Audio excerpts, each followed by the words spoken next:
Good afternoon, everyone.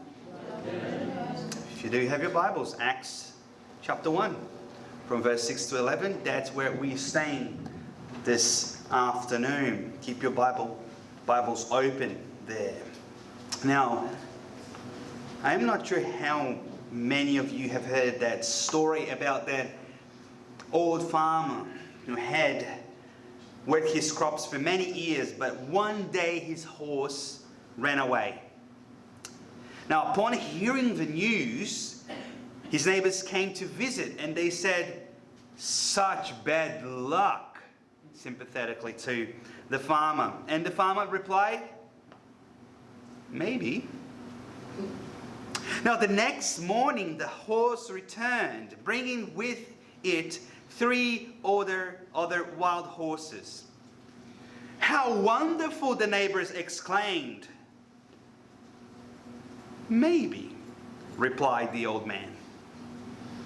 The following day, his son tried to ride one of the untamed horses, was thrown into the ground, and broke a leg. The neighbors again came to offer their sympathy for what they called his misfortune. "Maybe," answered the farmer.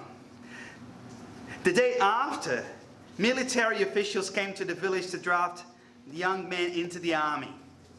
Seeing that the son's leg was broken, they passed him by. The neighbors congratulated the farmer on how things had turned out, and he said, "Maybe." Maybe. It's a funny little story, but I think it's a good story. Now, there are many things I don't like about this story. Let me just be honest with you from the upfront. I don't like, for example, the use of the luck language for obvious reasons. We Christians don't really believe in luck in that way. Another thing that I don't really like, but by the way, it's not a Christian story. So this is not a Christian, written by Christians or anything like that. So it's not a Christian story. But it does fail to acknowledge, for example, that no matter what the outcome is in the life of a follower of Jesus, for example, God will always work things for good. Either if they turn up amazingly or not so amazingly well on this side of eternity. So the story doesn't acknowledge that. But there is one thing that I like about the story, because you might be asking, so if you don't like this story, why did you pick this story, right? So, which is fair enough. But I do like one thing about this story. Now, what I do like is the very apparent humble and peaceful attitude of the farmer in navigating the twists and turns that take place in life, for the apparent good or for the apparent bad. Now, the farmer doesn't say it, but with a bit of imagination and a careful analysis of the situation, one can almost hear the thoughts running in the farmer's head saying, "I am a very limited human being with very limited foresight in order to assess or even to determine what is the so-called rightfulness or goodness of a path for me." Can you see that in the farmer's head? If you stretch your brain a little bit, you'll be able to see that plain in the farmer's head. Now, the truth is, the neighbors, they were always getting it wrong, weren't they? The neighbors, they were getting it wrong all the time. What apparently was good in their view ended up being bad, and what apparently was bad in their view ended up turning out to be good. So they were always getting it wrong. Now, when it comes to Christians, I believe that our lives are supposed to resemble a little bit of what we see here, but with a different root, I would say. Because that type of humility and peace in the lives of Christians come from acknowledging the complete sovereign reign of God over our lives.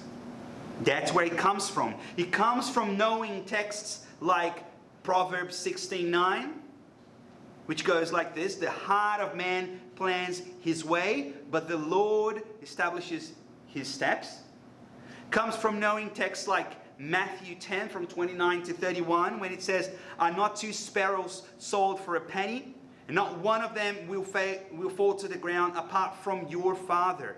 But even the hairs of your head are all numbered. Fear not, therefore you are more valuable than many sparrows. Now, the reason why I'm telling you this is because as we go through the book of Acts, but especially in this passage here, we're going to find many twists and turns everywhere in the story.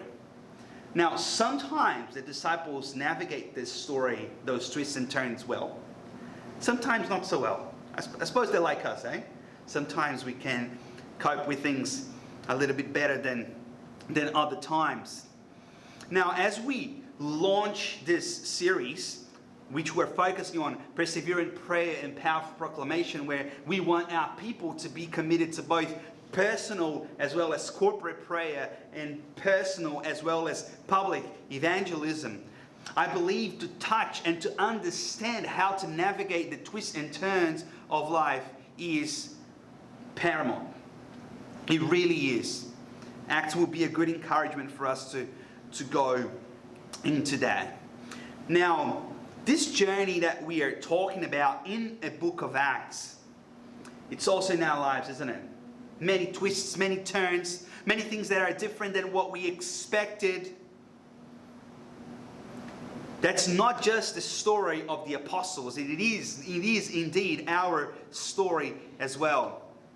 Now, what I believe is that God designs those twists and turns to correct our walk and to lead us in a path that He has for us.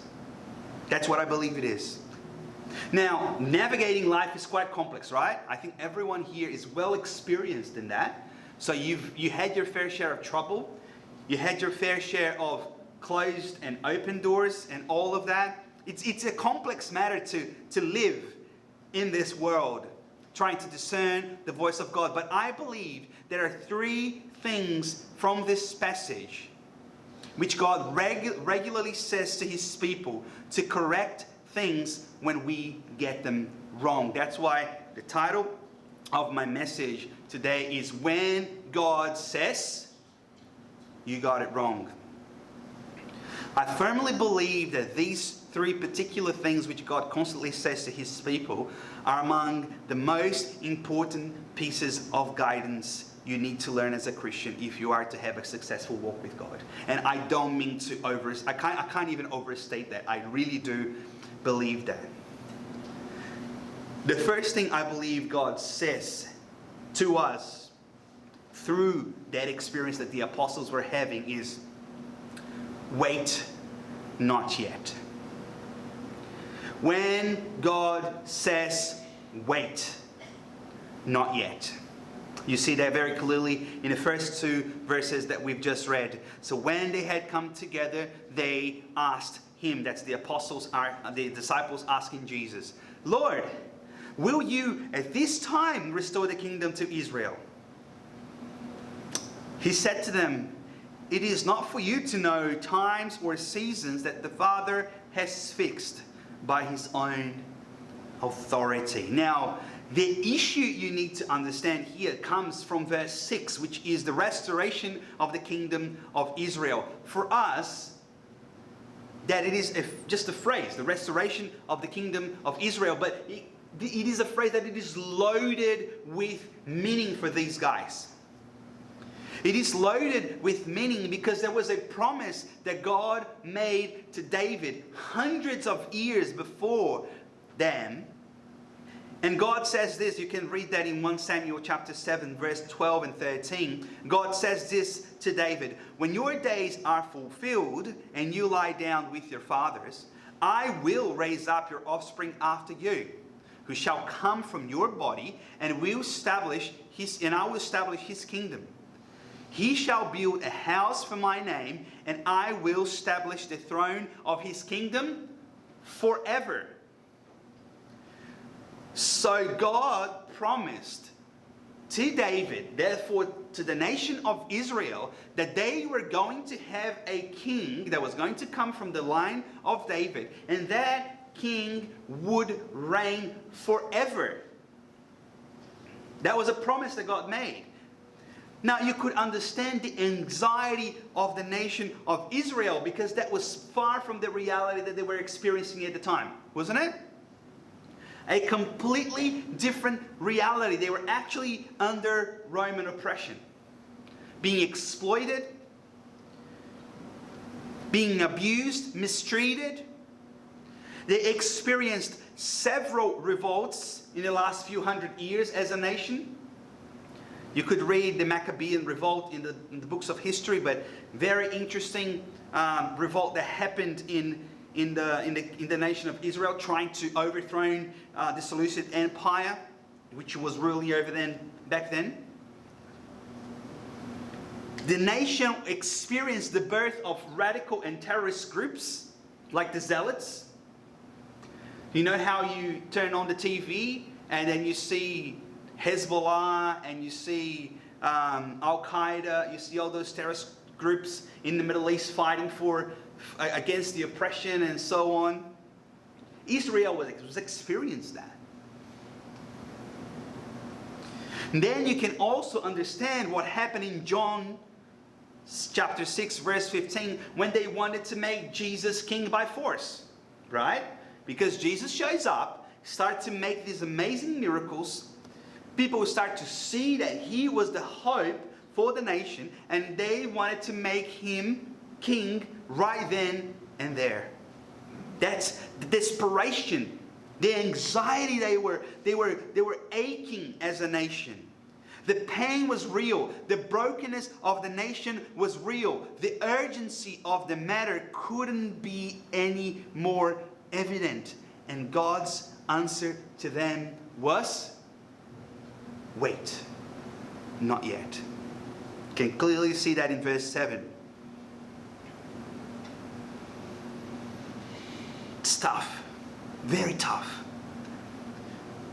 I have the echo of Proverbs verse 13, chapter 13, verse 12 in my mind, when King Solomon said, "Hope deferred makes the heart sick, but a desire fulfilled is a tree of life." Now it's important to say that the answer wasn't no. The answer was not yet. The promise was made, the promise was true, but wasn't going to become true right there and then. And I believe that Jesus was in fact addressing the human necessity for control, which is very dangerous, especially among those who were to become the leaders of the church that was about to be born. I believe that verse 7 is a lesson designed to teach the disciples, you are not in control, I am.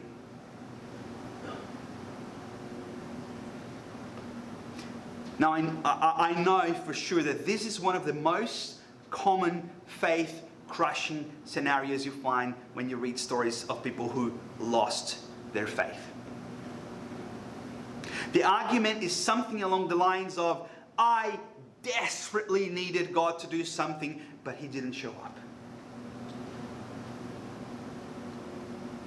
Now listen, we got to be very careful here, and I want to be very careful, because sometimes the level of pain and suffering that we're actually dealing with in some cases is so big and so overwhelming that the end result is a person fully imprisoned by their pain, anger, and sometimes bitterness. So I want to acknowledge that this is not a simple scenario.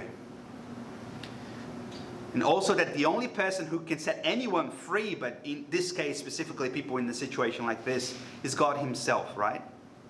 It's not really up to you, it's not up to me.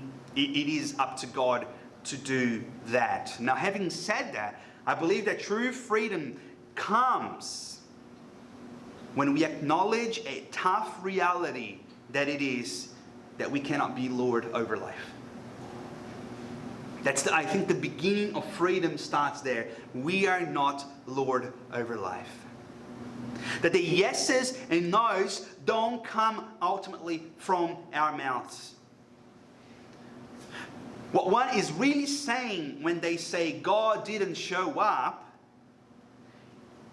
is actually God didn't do what I want Him to do at that particular time. Now, if you are successfully to walk through life as a follower of Jesus without losing your faith, this is a very, very, very important and fundamental lesson. Sometimes God will say like an outright no, okay? He'll say no. But sometimes He will ask you to wait. Now, in waiting, we ought to avoid the two famous traps. One is, trying to achieve things in our own strength, become like pragmatic, Things are not happening, so I will make them happen. And that's how you end up with terrorist groups like the Zealots, God, you promised to deliver the nation, to deliver us from the oppressors. You're not doing it. Guess what? We're going to do it. We're going to do it ourselves. And that's how you get a people who is burnt out. A people who is busy doing much without seeing much fruit. That's how you end up with broken relationships.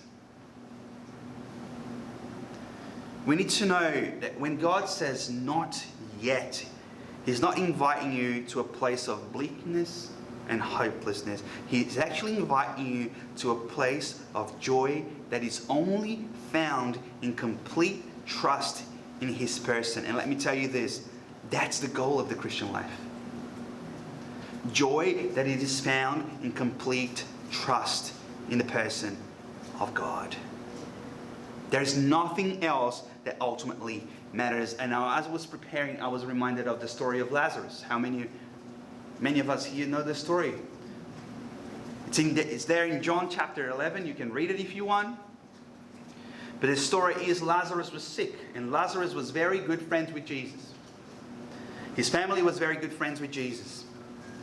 And when Jesus heard that Lazarus was sick, He on purpose delayed to go to Lazarus. So when He actually got there, Lazarus had already died for a few days. And then Martha comes to talk to Jesus. And one of the things she says is, if you were here, Jesus, my brother would have died. Jesus, if you were here with us, if you came when I asked, my brother would be here with us. Now this is amazing because this is, I believe, probably one of the most painful lessons that one can possibly learn from God. Because in this case, the answer, wait, not yet, actually cost Martha's brother's life. Jesus saying, wait, not yet, meant Lazarus dying. That's tough. I believe that's possibly as tough as it gets. When you lose a loved one because God said, wait, not yet. Now we know at the end of the story that Jesus ultimately raises Lazarus from the dead, but there are many that He didn't raise from the dead, as we heard last week. But I believe that in causing people to wait, Jesus is in fact inviting them to trust Him. When God says to you and to me, wait, not yet, He is also saying, asking the question, do you trust me? Do you trust that I know better? Do you trust that I know more than you know? Do you trust that I have your best interest in mind? But I believe that's not the only thing that God says. Because God also says, sometimes, not this way. You see that in verse 8, when it says, but you will receive power when the Holy Spirit has come upon you, and you will be my witnesses in Jerusalem, in Judea, and Samaria, and to the end of the earth. Now, what you need to understand here again is that the disciples had their whole journey mapped out in their heads, right? They love to plan those things. That's the reason why, for example, Peter rebuked Jesus. All right? When Jesus says, hey, I'm going to Jerusalem and I'm going to die, something happened in Peter's brain. Because his plan was not lining up with Jesus' plan. His path for Jesus was different than Jesus' path for himself. And then he rebuked Jesus, and we know what happened. But the truth is that the disciples had a whole journey mapped out. Oh, this is going to happen now, and here Jesus is restoring the kingdom, and that's great, fantastic. Woo, happy days. Happy days. And Jesus introduces a new path to them, which is the path of the powerful witness to the world. Jesus is saying, I know you were going to go this way, but guess what? I'm taking you this way. I'm taking you to the nations. I'm going to use you powerfully to witness to the nations. Now, this is a good path for us, right? Because we're here because of that, right? We are here because Jesus decided to do this. We're here because Jesus' path was different than the disciples' path. That's why we're here. For us, that is a fantastic path, but for the disciples back then, was a tough one. Was a tough one. So Jesus, you are saying to me that instead of me ruling over the nations right now, I'm actually going to the nations to serve the nations and invite them to join the people of God? So you're saying that instead of me going to the Romans now and say, hey, guess who is in charge? I'm going and I'm serving the Romans and inviting them to become part of the family of God? It's a Jonah moment, isn't it? Great for us, tough on them, very tough.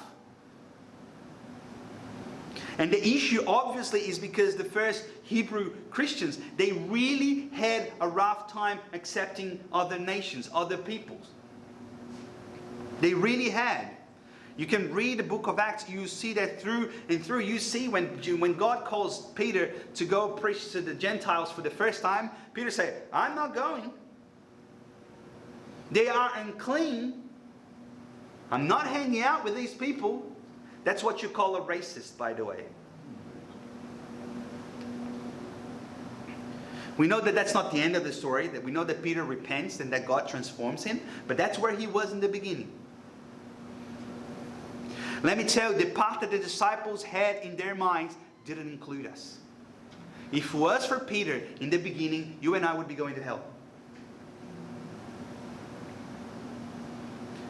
But I'm so glad that God had a different path for them. Aren't you? I'm so glad that God said to the disciples at the very beginning, not this way. We're going that way. Now, we don't know why, but often in our walk with God, we find ourselves walking on paths we didn't necessarily choose to walk on. Isn't that true? Maybe some doors were closed right in our nose. Maybe some doors were open, but they ended up not being the good doors we thought they were going to be. Isn't that true? Now, the truth of the matter is, most likely, that happened once to you in the past, could possibly be happening right now, and most definitely will happen in the future. That's just the reality of how things are. Now, let me assure you of this. You may not have chosen this path for yourself, but the one who has loved you with infinite love has. Your life is not an accident. And if you are in Christ, God has been guiding all your steps on a journey that will ultimately result in glory to His name and the eternal good of your soul. That's God's plan for you, for me, for us. That's God's plan that we clearly see in the life of Paul, for example, that we know Paul was a great missionary, the preacher to the Gentiles, a powerful man of God. But when he was called to come to Christ, God used a man called Ananias, And God said this to Ananias, Go to Paul, for he is a chosen instrument of mine to carry my name before the Gentiles and kings and the children of Israel. For I will show him how much he must suffer for the sake of my name. Now, I'm sure Paul wouldn't have chosen this path for himself if he wanted to. No one would. No one voluntarily chooses the path of suffering for no reason if you can avoid it. Isn't that true? That's why we put air conditionings on the wall. We hate suffering. We hate discomfort.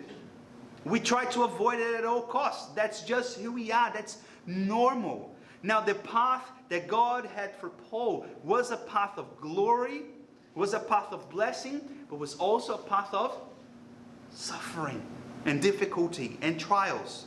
Now, whatever path the Lord has set before you, walk on it faithfully. Don't look for a way out. God's way for you and for your life is always better. Always better. Trust that the shepherd of your soul is leading you well, even if you go through the valley of the shadow of death.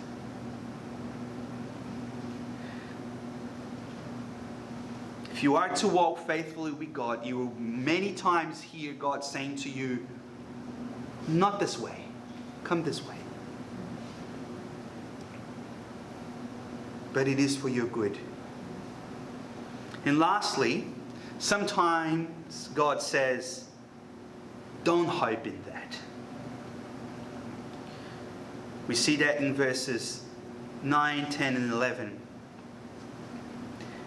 And when Jesus has said these things, as they were looking on, he was lifted up, and a cloud took him out of their sight. And while they were gazing into heaven, as he went, behold, two men stood by them in white robes. And they said, Men of Galilee, why do you stand looking into heaven? This Jesus, who was taken up from you into heaven, will come in the same way as you saw him go into heaven. Now, the interesting thing is, we know this story, right? We know this. Now, let me tell you that the ascension wasn't expected by the disciples. They had no idea that Jesus was going to ascend and disappear into heaven. They had no clue. Up until this point, they knew that Jesus was risen, Jesus was alive, and that he was appearing to them over 40 days. Up until then, maybe this is going to continue. They had no clue what's going to happen. They were not expecting Jesus to give final instructions and whoop, off he goes. They had no clue what's happening here. I don't even know how long they were looking into heaven for. You know, I just know that God had to send two angels, say, hey, go talk to these guys. And they're going to be here for too long. I don't know. Just go talk to them. Say, hey, why are you looking? He will come back, but the angels were necessary there for some reason. They came and talked to them. But the angels did something amazing. They did something amazing.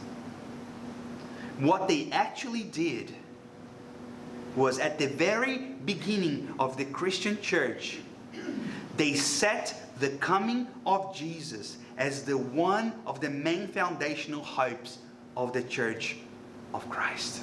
That's what they were doing. You see? Up until this point, the hope in the heart of the disciples is, where is the establishment of the kingdom of Israel? Isn't it? That's what they're concerned about. That's what their heart's aching for. And right here and then, the angels is doing something impressive. The hope for the kingdom of Israel is fully established on earth. The hope for the kingdom of Israel fully established on earth was replaced by the hope for the return of the king. Do you see the change? Now this first one here, the hope for the establishment of the kingdom of Israel, is something you need to know. Because that one focus on something, right? The kingdom of Israel, that's the something I want to achieve. And I try to use God to achieve that, right? God, this is what my heart's aching for. Can you do this? Can you make it happen? Now you defeated death, right? So this is not going to be very difficult, God. Can you fix it up, please? That focus on something and tries to use God to achieve it. But the second, what the angels are doing focuses on God and His presence. You see? Can you see the difference? After this event here, never again in the New Testament you see an emphasis on the hope for the establishment of the kingdom of Israel, but you see an abundant hope for the coming of Jesus Christ, the King of Kings. The hope has shifted, has changed completely. Now, I find it very hard to be critical of the disciples here because we are all too quick to place our hopes on so many different things rather than on the Lord. And we even try to use the Lord to get what we want sometimes. Sometimes, even without realizing, we can place our hope on our bank accounts, savings, your health, your family, relationships, job, whatever it is that you have for us. And I was even thinking, even through this whole property thing that we were all very upset about, I think that could be a lesson for us, not to put our hope in buildings, in lands, to achieve anything that God has for us. Even though that's not a bad thing. By the way, the establishment of the kingdom of Israel wasn't a bad thing. That was a promise of God for David, wasn't it? It wasn't a bad thing. But when it becomes the hope of the Christian, it becomes a bad thing. When it becomes the solid goal of your life, it becomes a bad thing. We all sometimes can feel tempted to hope in the establishment of our little kingdoms. But I believe God's call for us today is look up. God saying to us, behold me, the risen and ascended King of Kings. Look up and behold all my glory and majesty. I reign forever, and there is no one to stop that. And behold, I am returning in power and in glory in the presence of many angels. Look up and focus on the only one who is worthy of your hope and your devotion.